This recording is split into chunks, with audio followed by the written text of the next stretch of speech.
Hey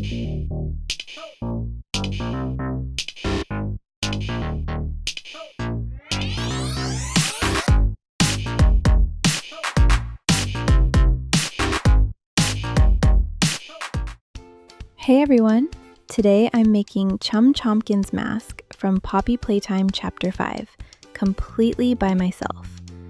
Let's try to recreate this creepy character as accurately as possible.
So here's my finished Chum Chompkins mask.